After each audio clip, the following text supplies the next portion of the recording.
Hi everyone, I'm Heather Poduska, star maker to entrepreneurs who want to become powerful, profitable speakers and create their own celebrity personal brands. Welcome to Thrive, the show where I bring you tips, resources, and people to help you create a more abundant life and business. You're in for high-value content coming to you from industry leaders who are growing their business, making an impact, and rocking their brands. And today is a super special episode of Thrive because we are live in the studio. We are recording live right now. So whatever happens, what happens in the studio stays in the studio. And I'm so excited because we're mixing things up this time. Instead of having just one guest, I have a whole panel of amazing experts. And the theme of this show is to help you become more successful in 2018 as a brand, as a business entrepreneur, and as a human being. And my experts here have such amazing content to share with you. So we're going to jump in. I'm going to introduce everybody so that you get to know who this rock star panel is. We have Karla Driskill, who is the executive director of the Hollister Institute. She is a leadership and communications expert. We have Wendy Sabin, my good friend Wendy Sabin. You may have recognized her from some of the previous shows. Wendy is a business finance expert. And to my left is Chris Salem. Chris Salem is an international best-selling author, a professional speaker, and a life and business strategist. And finally, not last but certainly not least, is Michelle Demers, and her business is she is the CEO of the Co-working Clubs. She is a success and productivity expert. And I'm your host. I'm Heather Poduska. I'm a personal brand strategist, business strategist, and speak to sell expert. So I think we've got a lot of bases covered here, right, to help our audience really be successful in 2018. So we tried to come up with some questions that we thought would be most helpful for you to move the needle forward in your business and to move the needle forward in your personal development because, as we know, personal development mindset is where it all starts. Without that, you're toast. So let's get the ball rolling. Speaking of personal development mindset, Michelle, you really help people set big goals, achieve big goals, and think about accountability and productivity. What is the best way for somebody to go about setting a big goal for 2018? What I tell people is that how you achieve a big goal is you have to break it down into small bites because you can only do a little bit at a time. And so I always help people say, if you're looking to break a 6-figure mark, how are you going to do that each month? And how does that break down week by week, what that you need to do? So having a plan and breaking it down is really important to that. So tell us just a little bit. I just gave a little blurb about what you do. Can you tell us, like a 30-second spiel about this is your elevator pitch. Tell us a little bit more about the co-working space and what you do. Sure. Well, actually, my co-working clubs are online transformational communities. And so it's a platform that I use where entrepreneurs, business professionals can come in and we work together online. We support each other in helping each other do our individual and collective goals. And it's a lot of fun. We network, we share referrals. But most importantly, as entrepreneurs, we share what's really going on in our businesses and our lives so we can truly help each other. That's great. I love it. Thank you. So, Chris, I want to build on that. Mm-hmm. Michelle was just talking about breaking it down into smaller pieces. Yeah. What else would you say about setting big goals and achieving them? Well, I always say that you got to be very specific on what you want to manifest. Too many times people are very vague with their goals long term, and When you look at a long-term goal, you have to have your life and business strategy as one. And it has to be time-oriented. And just as Michelle had mentioned, it's got to be broken down into smaller bites. So you have to be very specific, knowing each and every day that roll up to every week, every month, every quarter, every semi-annual period, every year, to wherever that end goal is, to work on the tasks at hand that are going to take you to where you want to go. So you use SMART goals. You got to be very specific. They got to be measurable. But again, they have to be achievable. You can't, that's where people get overwhelmed and get derailed off of the process.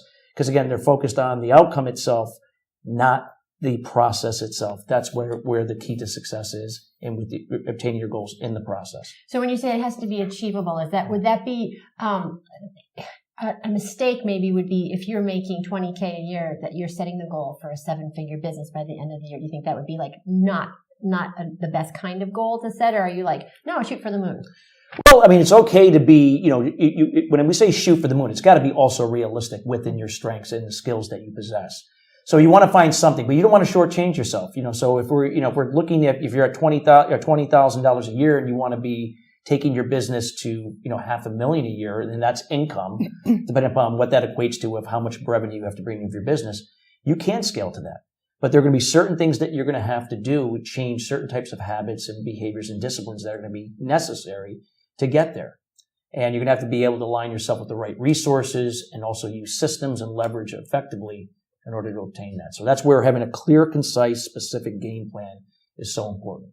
And that's what you do in your business, right? Yes. Can you tell the audience a little bit more about what you do? And I know you work with corporate clients, executive clients, sales teams. Can you just say a little bit more about your expertise? Yeah. So what I do is I work building a foundation. We get to the root cause of what's holding them back, those limited beliefs. So it all starts with the mindset. So again, many times as human beings, we manage the problem. So we're able to kind of push it to the side and we're able to make do with what we have. And we can still get to certain places where what we're striving for, but it's never sustainable unless we get to the root cause. So if you want to operate within the solution, we got to find the bottlenecks or the barriers that are holding you back to remove them and then adopt the specific life and business strategy to get you to where you want to be. Awesome. So I'm going to shift a little bit over this side to my lovely ladies over here because you were talking about scaling to $500,000 and hello, Miss Business Finance strategy. So talk to us a little bit about that. Like, what would be an achievable, smart goal for someone to shoot for in their business finance for 2018? Well, piggybacking off what Michelle and Chris were talking about, really, setting these goals, having them be realistic within the strengths and skill set that you already have, and further breaking it down to say, how much is it going to cost me to learn a skill that I don't know? How much is it going to cost me to hire the expert that I need in order to, a done-for-you service or some marketing or branding or those kinds of things, to make sure that you really understand how much it will cost you in order to achieve those goals. Because the last thing you want to do is achieve an amazing goal, and it's cost you so much time and so much money that achieving the goal, while you may be a different person and you have phenomenal branding and assets and all these things, it hasn't actually put cash in your bank in a meaningful way.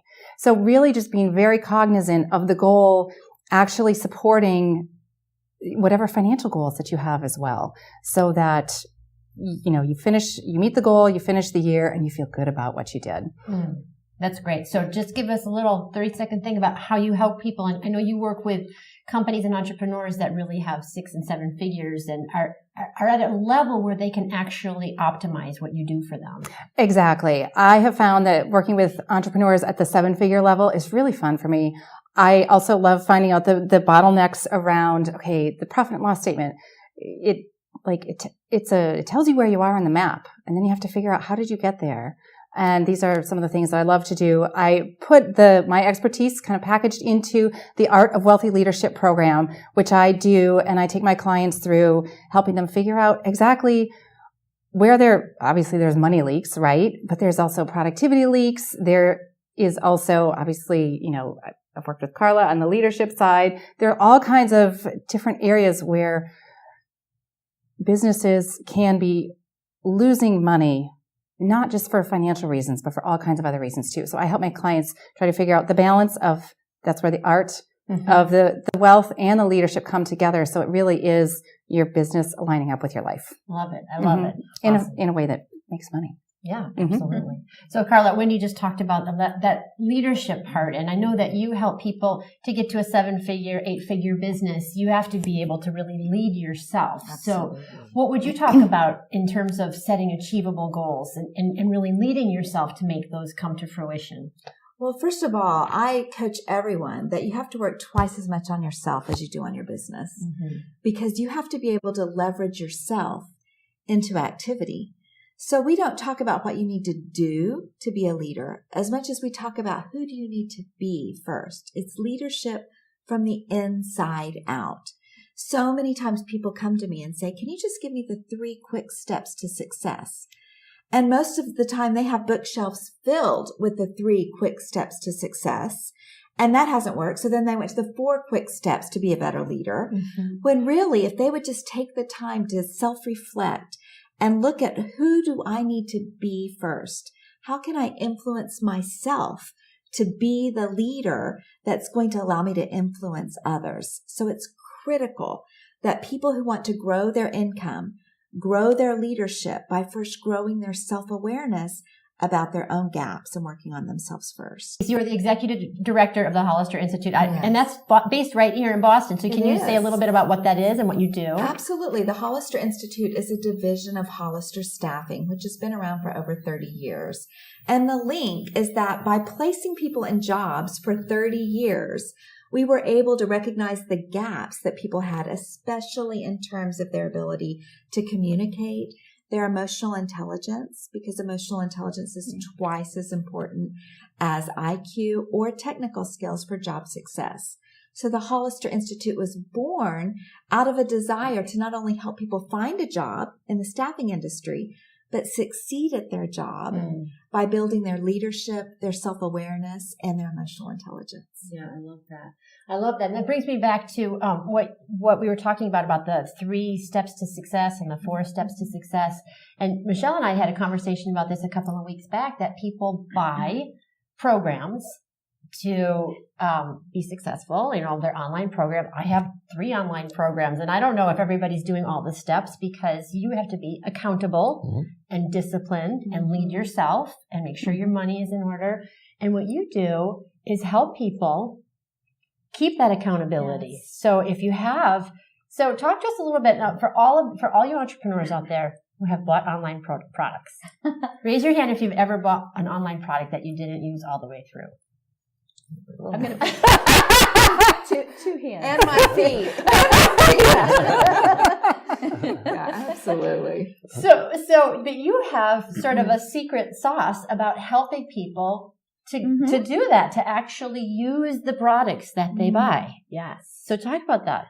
Yes. Well, the club itself is a daily online check-in that people do. And we have a whole process, and we actually have people who sign an agreement that they're going to check in a certain number of times. And if they don't, we're going to follow up with them. But that's what they're joining for. Because a lot of the people that join the clubs that I do, they're entrepreneurs. They work from home. They're online, but yet they don't have that structure themselves. They're a little too free-form, too free-flowing. So I provide structure in an online world, but I set up processes for them. We break down what their goals are. What are they checking in on every day? We can see if they're checking in every day. If they're not, we're reaching out to them so they don't fall off the wagon and get lost. So it's really very powerful what we do. But we're all about taking a daily action, that's sustainable success. And Chris and I talk about what can you do repeatedly, consistently, joyfully on a daily basis. And that's the action that we have people check in around. Do you have any particular universal action, no matter what program you're buying, no matter what thing you're working on, that people can do to stay accountable? Like something that most people can do to stay accountable? Well, the biggest thing and why we exist is you need somebody else, I think, to be accountable to. So we provide that in the club, but if you don't have that, have somebody that you're checking in with. I believe that goals need to be witnessed by others. I mean, we certainly can succeed on our own, but typically we succeed through the community and support of others. So having somebody to check in with is really critical. So, Chris, I want to just piggyback on that, because we were talking, you and I talked earlier about social media, and I feel like social media is a double-edged sword. You can feel really connected, or you can feel really isolated. So how do you keep that sense of community going when you're working with someone one-on-one or as a coach? How do you help them get that sense of accountability to a greater group? Well, again, as Michelle said, I mean, when you have somebody else that's, you're working with, that's going to help you even further keep accountable to those goals, because somebody else knows about them. But it's not that person's going to tell you how, when, and why to do it, or, scold you because you didn't do what you were supposed to do. That's not their job. Their job is just to be there as a sounding board, so to speak, not to enable you, but to empower you to move forward. And if you make a mistake, to get right back on the horse. But this is where Facebook, social media can be very effective. Like Facebook, you can have a closed or a secret or a private group where you can then communicate with others of how you're, coming along with progress with your goals. And then you can share how you're feeling and get feedback. And it just keeps that support going to keep it going. And in programs that Michelle offers that just make it more sustainable. Yeah, I like that. But I know that it can also be a time suck too, like the social media. Yeah. I know I was just going to turn to you, my friend, because you've been on a social media diet, right? And many times. And yes. I was going to ask you about that. So we have on the one hand, we have the positive side of having community and accountability and, cohesiveness. And on the other hand, you have, sometimes an addiction, that is absolutely. Unhealthy attachment to it. So tell us a little bit about your philosophy about social media and how, and we seem to be focusing on productivity a lot, but I know that you've had some strides in your productivity over the past year. Oh, definitely. And so how has that changed for you? When I go on a social media diet, I create better content. I have more, I love to think, oh my gosh. And social media really distracts me from thinking because then I'm thinking about like, oh, they could do this and why did they do that? And oh, look at that cute kitten. I do. I love little kittens on Facebook. But when I take that break, my mind is so much more effective. And sometimes it's a week. Sometimes it's through unsubscribing to a bunch of emails that just don't really align with exactly where I am anymore. And it's all, we are evolving as humans, as entrepreneurs, as parents, and all the relationships that we're having. And I have found that my needs change for what I actually want to have in my life. Mm-hmm. And also what I want my daughter to see. If I pick up the phone and I'm like, wait a minute, I don't actually want to do anything on this. I'm just going to put it down and enjoy the time with her. Because to me, that's why I'm doing this. That's why I started my business, so that I could have a balance of work and family and set the right values for her as well. Yeah. And that's being the leader of your business and the leader of your family and the leader of yourself as well. Mm-hmm. Exactly. Yes. Yeah. Hasn't been easy. No. Well, and nobody said leadership's supposed to be easy. No. If it was easy, entrepreneurship it's never going to be easy, but it's either in you or not. And it's always a, balance. It's never to be perfect, but we're always striving for the best balance we can possibly obtain. Yeah. It's not for the faint of heart. No. No. Do you at the Hollister Institute work with both corporate professional people going up the corporate ladder and entrepreneurs? We do. We work with individuals and teams. So do you see any difference in sort of the entrepreneurial people and the corporate people? And I do. So what would you say some of those differences are? I would say an entrepreneur by nature is a little bit of a rebel. Mm-hmm. And so they don't like to be held accountable because they want to set their own rules. And so that's where we come into play, is to help them be accountable. In fact, one of our favorite sayings at the Institute is the average person doesn't like accountability, and that's why they're average. Mm-hmm. So I would say that while an entrepreneur has this zest and enthusiasm and innovation and they're very creative, it can be any strength taken to an extreme can be a liability.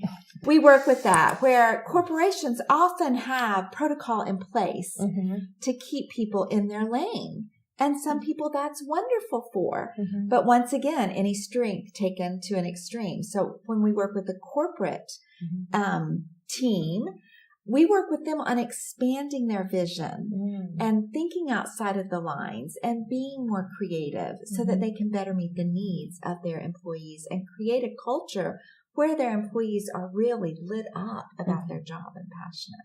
And what about the entrepreneur? Like, do you do things to help them sort of rein it in? Always. Yeah. We absolutely. So I say once again that virtue's the medium between two extremes. Mm-hmm. So I help them come up with ideas. We coach from the place that they have the ideas within them. I don't need to tell them what to do. Mm-hmm. I just need to create a space and accountability for them to do. Most people have plenty of information. They don't have enough application. Mm. So I'm there to support them in a framework. Can you repeat that? That was applied where's knowledge. My pen? Where's my applied pen? knowledge. Most people have plenty of information. They just need application. Mm-hmm. So at the Institute, we want to provide them an opportunity to apply that information in a way that's going to help them support their view of success, not anybody else's, their view of success, so that they feel great about their contribution. That's great. That's great. And I know that it's personally, I keep hearing, we're talking about this. It's so important to have accountability. And there's, part of my rebel entrepreneurial brain is like, don't box me in, don't tell me what to do. And like to have that, you need that outside, guiding force that says this is in your best interest, like we do for our kids, right? Like you might not want to make your bed, but it's part of the discipline of. So, and I wanted to come back to you because Wendy mentioned having that mental space of putting her phone down. And we were talking about this before of being in the moment and how important that is to success. So can you talk a little bit about that? Yeah, the whole idea, mindfulness is being in the moment. And with the ability to be mindful, you can create the stepping stones becoming, having more balance. So while social media can be a really good thing, it can also be a major distraction and cause a lot of issues with your overall wellness because it can be unhealthy. So the key is always be in the moment and separating those times that when you are focused with your family, that's all you're doing. You're just with your family. And then when it's time for social media, then that's time for social media. But it's putting everything into different tasks and being laser focused in the moment and not projecting what you have to do later and not going back to the past, what didn't work. Being in the moment, laser focused, applying action to what you're doing. So do you guys think, as a group, that we were talking about being mindful and mindset and, 15, 20 years ago, nobody knew what yoga, like the yoga craze had not taken over our culture. And now we have yoga and mindfulness centers. Do you think that, we're becoming as a culture mindful enough or that it's moving in the right direction? Like for 2018, what do you see on the horizon around that? I mean, I see that, there are people that are migrating towards mindfulness. There are people that are what they call conscious capitalists, where they believe in collaboration, that there's no competition, that we're all here to help each other. It's really about adding value. So they do understand what mindfulness is on a macro level. But at a micro level, I still think we're really far away from that really understanding the power and impact that mindfulness has, not only in our personal lives for overall well-being, but even our businesses and taking that to the next level, the power that it has. Yeah, I was at Kyle Cease, the comedian. I love him. He's fantastic. So I went to a Kyle Cease event this fall and, he's all about meditation that, he wants you to do an hour a day. So I've been doing an hour a day for the past, I think I'm on 80 to 84. But his thing is that, if you meditate, that is the best thing you could do for the world. Period. Like no other accomplishment that you have. If you are taking time to meditate because of the ripple effect that your consciousness, your raised consciousness will have on your family, on your work, on your community. So, I'm having an experiment with that to see how that's going. It's calm energy. And when you experience the calmness, it's tied to also a loving energy. And love is the highest vibrational energy there is. So when you're putting that out there, you are making a difference for world consciousness, even though it's one person. Now, just imagine if we were all doing that. The dramatic changes that you would see would be off the charts. It's energy. Energy is everything. Absolutely. Absolutely. And I love that we're talking about community. So you can't, I don't think, it takes a village, right? It takes a village to succeed. We're all here, we're having this panel discussion because we all have voices that need to be heard to help other people, and that we all care about that. So talk a little bit more about just that aspect of community. Yeah, and it's accountability and productivity, but just that, that virtual hug that you get from the community. That's so important. Actually, that's one of the main points of feedback that I get is that as entrepreneurs, we always need to present ourselves very professional, always polished. We're on it, right? And we all know that that's not usually or always the case, right? I mean, we all have our own struggles. And so having a place in people where you can really truly share those struggles, the wins, the challenges, and the people who will also, when you're doing great, are going to be your cheerleaders. They're when you're winning, they're happy for you.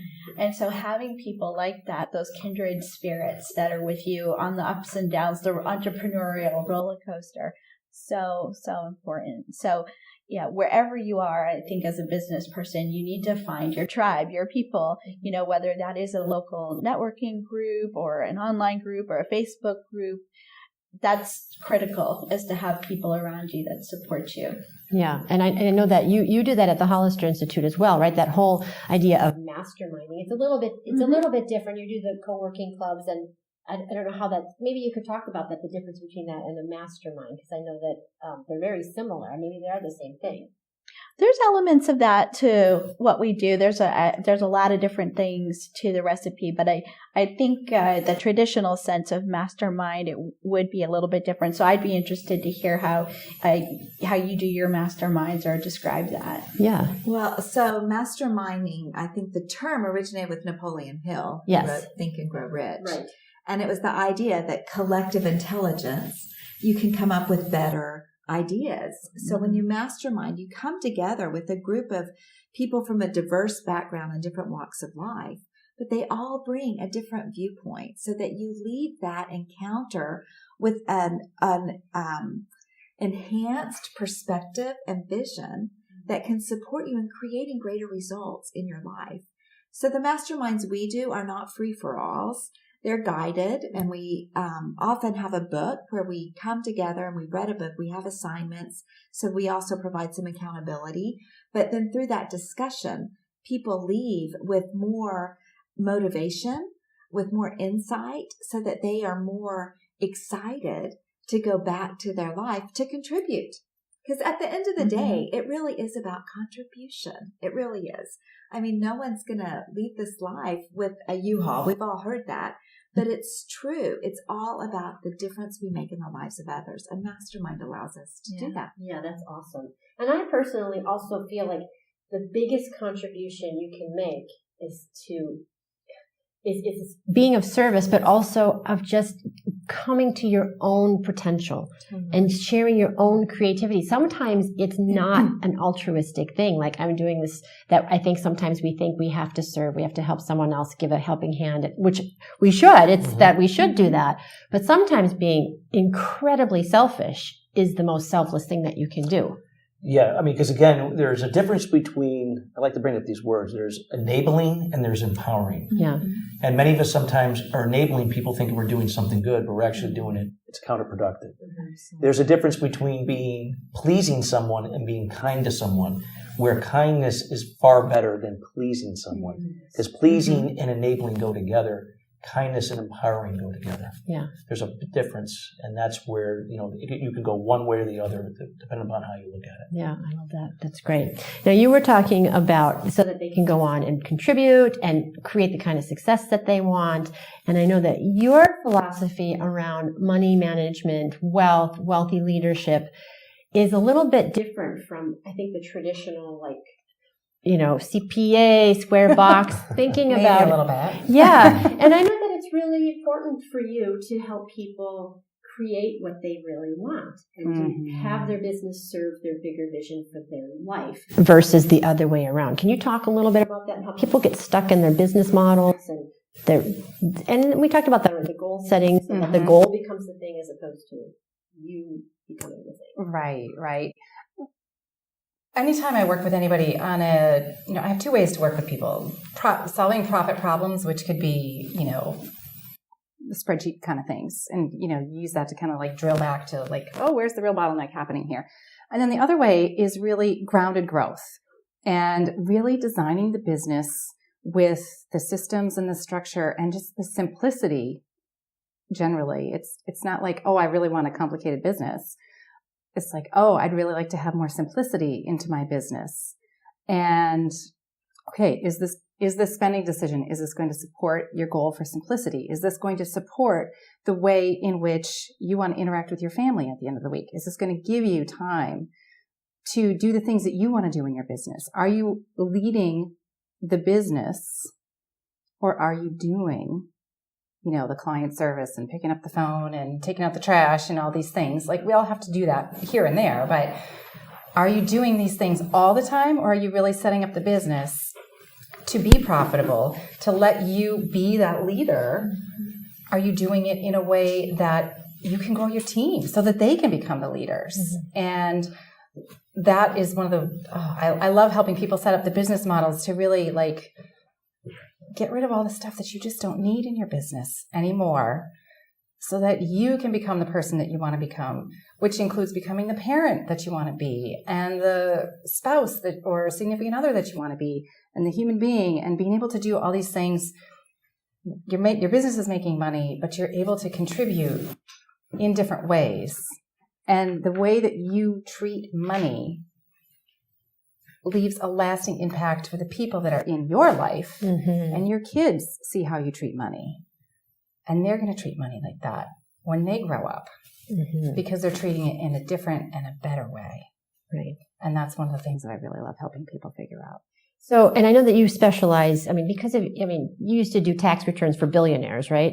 A little bit, yeah. Yeah. So, you really have a different understanding of wealth and wealth management. Mm-hmm. For the entrepreneurs that are like climbing up and they see that 7-figure on the horizon, mm-hmm. what is the thing that they need to know most? The thing that they need to know most, I would say, is like, what mark do you really want to leave with the money that you're making in the business? How much is going to stay in the business? How much is going to be as an impact into the world for your clients and for your philanthropy, but also how much is going to be just the way that you handle money in your own personal situation, and how, are you constantly chasing money? Are you constantly saving money? I've heard, I'm sure we've all heard, money just makes you more of who you are. Mm-hmm. Having more money doesn't make you a great person or an awful person. If you're a great person, it's going to make you even greater to be able to do these wonderful things for people. And if you're an awful person, well, then there's impacts on that as well. But money makes you more of who you are. And so just think about who you want to be and what you want your money to do beyond your life. Mm-hmm. You talk a lot about that, about the legacy. I do. Yeah. It's really important to me. Yeah. So, Karla, Wendy was talking about who you want to be. Mm-hmm. Do you have people that come to you and they're like, I'm not sure who I want to be? And how do you help them figure that out? So if I can do it, I said, I want to be a leader, but I don't know what kind of leader. How would I start understanding that? Well, I think, first of all, we would identify some of the people that you admire as leaders. That's where mentorship comes into play. Anyone that's a great leader has had a great mentor and a great role model. So when someone's wondering, what do I want out of my life? I'll often ask them, well, tell me about some people that you really admire. Mm-hmm. How have they impacted you? What do you admire about them? And then I also walk them through a values exercise to help them identify their core values so that their actions and their activities and their life pursuits are in alignment with their core values so that they can live congruently. I love that. And, I am going to bring this up because it's the world that we live in. We live in sort of an unusual time, especially in our country, and it's kind of volatile in some ways, and everybody has different opinions about things. But I always feel like as entrepreneurs, we really, really are leaders. And we're the ones, and not that people in corporate aren't too. But if you're, running your own business and you have a little bit more of a voice, you have your own brand, you have your platform. So my question to all of you is, how do you think that we can step up as entrepreneurs and help create the kind of country, society that we want to live in and really step into our leadership? I know it's a loaded question. Well, we're here, right? I always say it starts with, what Karla was saying. It starts with who you are and being who you are. And a lot of times I think we've been conditioned to be people that don't define who we are. We were led to believe that we're somebody else. And this is where limited beliefs come into play, and where a lot of times people end up getting into certain careers or jobs or professions that don't really define who they are. Mm-hmm. So once they have a clear picture of really who they are, they can begin to really start to live authentically in that, and adopt and really expand upon their strengths to really add more value. And that's really what it's all about. It's really about empowering people to become their true pursue their true purpose, be who they are, and really make an impact and add value to others. So, Chris, I know that you've worked with some really influential people, Jack Canfield, and just to name one. And how do you become the person who is in those circles of influencers? And you're on the influencer channel, Voice America Influencer channel. Voice America Influencer channel with your radio show. So you have a bigger platform. You have a voice in the marketplace. So if you don't have a radio show, if you're not rubbing shoulders with Jack Canfield, how can you start to create some of that status for yourself so that you can have some influence in the way you want things to go? So again, it comes back to being who you are. Be not afraid to be who you are, because there are going to be people that are not going to like who you're becoming or who you are. And that's okay. Because if you don't allow it to bother you, those people are not going to matter. But the people that are really, as Karla mentioned, the people that are out there that are, that are influential, they're not afraid to be who they are. They don't care if they have enemies, because they want to align themselves with people that really are making a difference in this world. So it's adopting that same philosophy to become who you are, and then begin to put yourself into those circles and communicate with those people, because you are the product of the people you hang around with. So again, if your values and your beliefs and your strengths are aligned with others that are doing good for the world, that's going to make you more influential. And then if you align yourselves with certain types of channels to convey your message, that allows you to even get out further to more people. Yeah. And I'd like to add to that I think it's also about pursuing excellence as an entrepreneur, because we lead and we are more influential the more people recognize excellence and not average in our life. And so I was just coaching someone today, and I said, if you want to go to the next level in your career, then raise your standards for yourself in every area, physically, relationally, emotionally, spiritually, financially. Raise your standards, because that's what will set us out and allow us to have more influence and a larger voice, because people will respect us. They'll see that we are playing a bigger game and we're no longer settling for status quo. Yeah. You got to move out of your comfort zone. And that's the thing, is people become complacent. You have to every day come out of your comfort zone. And, and do this in a way that's going to take whatever you do defines who you are to the next level. And that's going to attract other people that are doing the same thing, that are influential. Yeah. And I would add too, from personal branding perspective, I always say that the job of your brand isn't to be popular. It's your message. It's to get your voice out so that you can, attract the people who resonate with your message and that you can lead. So people who don't have any controversy about their message probably are not clear, and that are not really standing on it. Well, you see people that are in the news, right? They're popular for like a few months, maybe a half a year, and then you never hear them again, because it's all about them. It's about, from an ego level, it's about their own personal image, but there's no message or any substance behind it. Because many times it's not coming from who they really are. But when it's really about who you are and what your beliefs and values are, that the message itself is going to become more sustainable. And it's going to have a legacy that will be carried on by other people that adopt those same principles. Yes, that's excellent. And Wendy, I know that you also we're talking about values, and one of the things that you always talk about is helping people make better decisions. Well, and I was just thinking about that. Like, you have personal values, and then as an entrepreneur, we have core values for our business. Meaning, I want to work with clients that do X. I can help people. We were talking about in the conference room before. You're going to work with people to solve make a problem go away, or people that want to change. It draws in a completely different crowd depending on what line you draw in the sand. It's for your business. Like, we're going to do this. If you want to do business that way, sorry, but we're not the firm for you. And that, I think, is very, very empowering, because then it's a clear yes and no. It takes away a lot of the indecisiveness around, should I work with this client? Or like, oh, you bend over backwards trying to get a client and they're just not ready. But they, in reality, they just haven't met the standard that you have set. They haven't met your business core value around who you can be working with and the kind of people you can serve and the ways in which you can serve. If you're going to be putting in the work, you want to make sure that you're doing it for the right reasons. And making these core value decisions for yourself as a person and for your business and what your business stands for makes it very easy for you to, these are leadership questions. These are not, I feel like answering this question kind of, these are things that that define your path for the rest of the year. They define the kind of goals that you set. They define the kind of money that you make.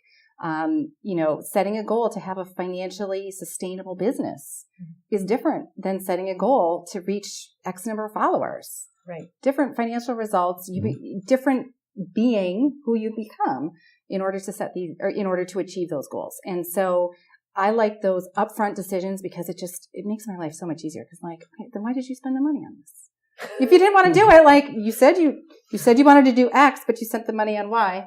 All right, it's very easy once you set those core values for your business and for yourself. I agree with that. And it was one of the things that when I first started working with people, I was like trying to pull them along to want to be on the stage. And, my moniker, I call myself a star maker because I like to work with people who want to be in the spotlight, who want to be on the stage, who have a bigger message and they want to share it in a bigger way. And when I first started, I was, we all do that. We're just trying to get clients, but I was like trying to get them to want what I wanted for them. And when you make that decision of like, well, this is the core value in my business. Exactly. This is who I can serve and who's 90% the way, all the way where I want to be already, where they want to be already. So I really agree with that. And Michelle, I wanted to turn back to you because I know that your co-working clubs actually work with some big influencers, and you've had people in your clubs who've had amazing results from being in there. So can you talk a little bit about that, of how that helps someone really grow into their leadership so that they can have that voice and make that impact? Sure.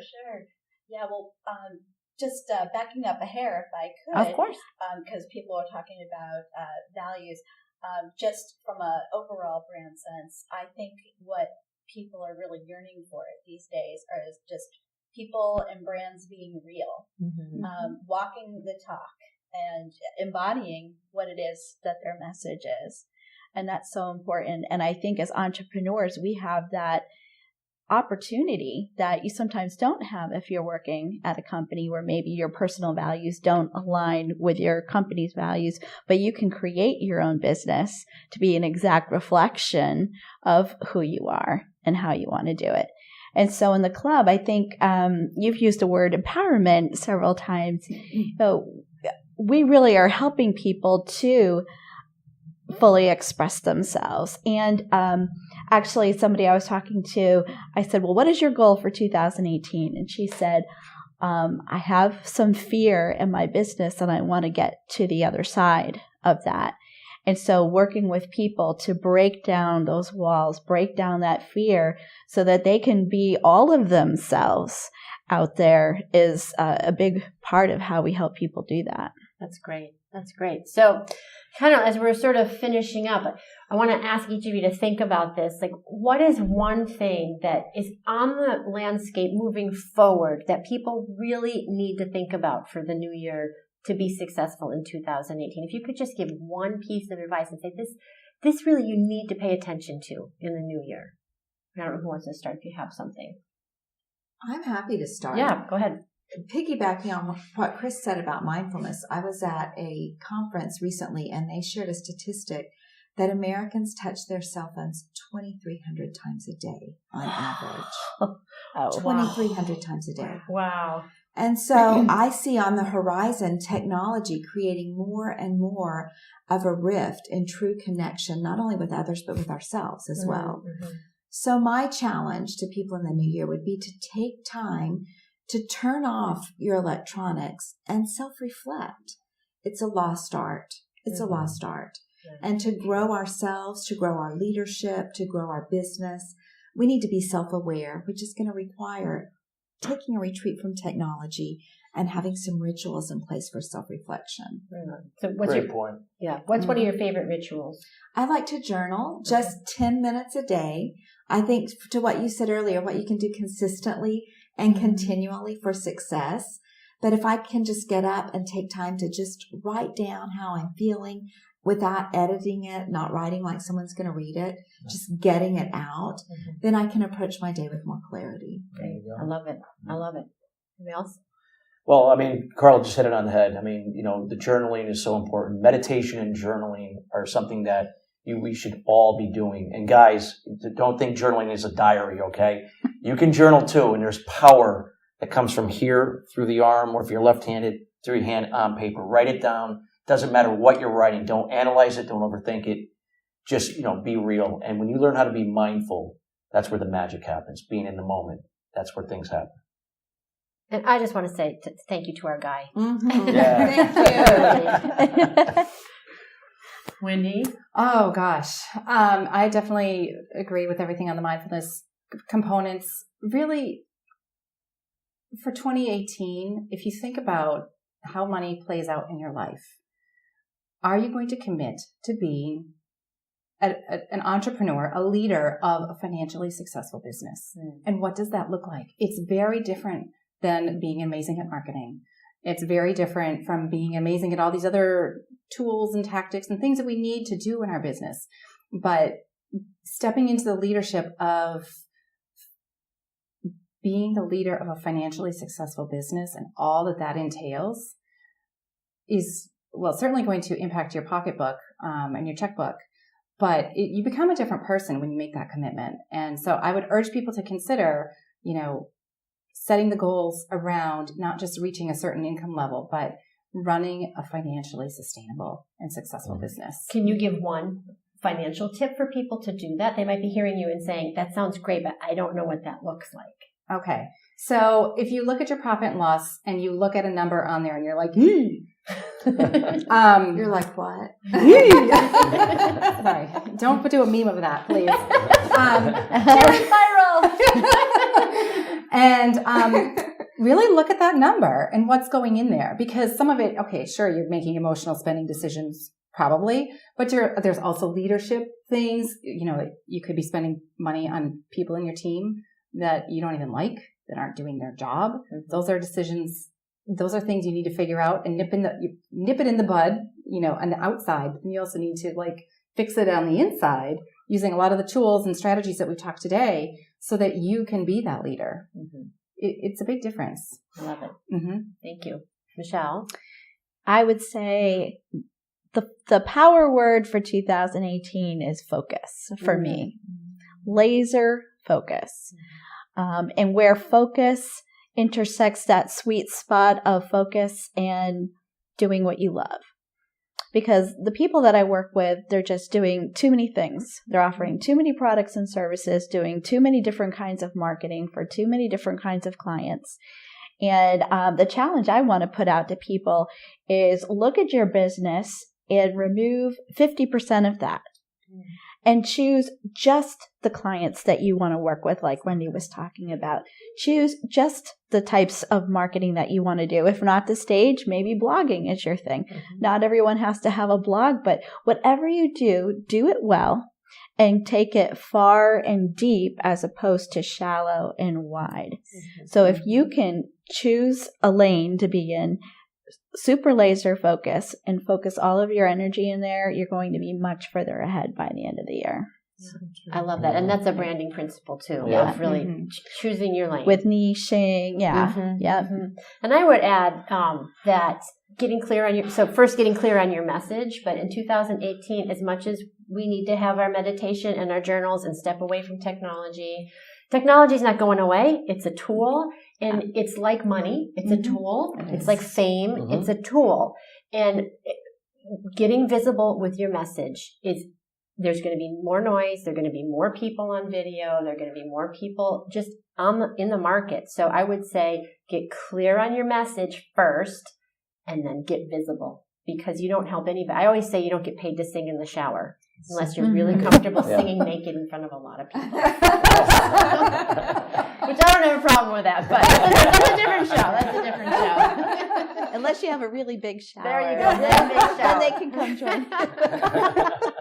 But getting clear on the message first, and then using technology to get your platform heard. That's what I would say. Yeah, be consistent. Yes, focus. Focus and consistent. And consistent. So I just want to thank you guys for doing this live. You were all phenomenal. You all came from different places, from Connecticut and from work and all of these places. So thank you so much for being here. Thank you. You were amazing. Such great insights that you brought and your expertise. I really thank you so much. And I ask everybody at the end, we kind of did this already, but I'd love if you each said what it means to each of you to thrive.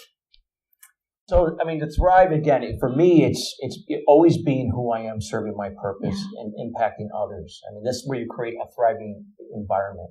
So whether if it's in your business, it's empowering others, being authentic, be that authentic leader.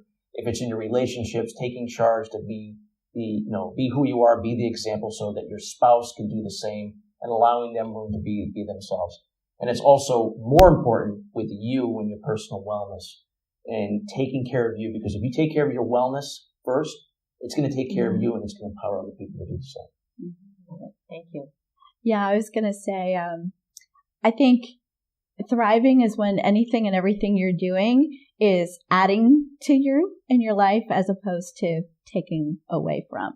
So I actually think that that's a good barometer in terms of making decisions. Is this going to move me forward, add to my life, this person, this opportunity, this piece of chocolate cake, or is it going to take away? Yeah. Thank you. I would say being self-expressed and really like things that are in your life, are they energizing you or are they exhausting you? Kind of similar thing. It's really important that we got to be excited about what's going on, what's cooking, Yep. If you're cooking with gas, you got to be excited about it. And so that's what I would say. A lot of people come to the Institute and they say they're struggling with work-life balance. And I say that's a myth. There is no such thing as work-life balance. It's really about paying attention to your whole self, every part of yourself. And we can't pay attention to every part of ourselves in the same amount, but to have a ritual in place and a game plan so that I'm taking care of myself physically, emotionally, relationally, financially, and spiritually. That's when I'm thriving, when I'm taking care of my whole person. The 8 pillars of wellness. Love it. Yeah. I feel like when you are connected and aligned to what is the core of who you are, and then you feel that energy going through you, because my life philosophy is when you have your voice, you have everything you need to succeed. But you have to hear that voice internally, and when you find that voice, you have to open your mouth and sing with it. So when you have that, I feel like that's when I'm thriving, because it takes care of a lot of the other things. So that's it for me. But thank you all again for being here. I appreciate it so much. This is our maiden voyage and never be forgotten the first time. Thank you so much. Thank you to WinCam. If you are somebody who wants your own show and have a wonderful panel like this, you can check out WinCam in Winchester. And I want to thank David and Suzette and all the people behind the camera to make this live show possible. Thank you so much for joining us. And as always, until next time, here's to hitting all your high notes. Take care, everybody. Bye-bye.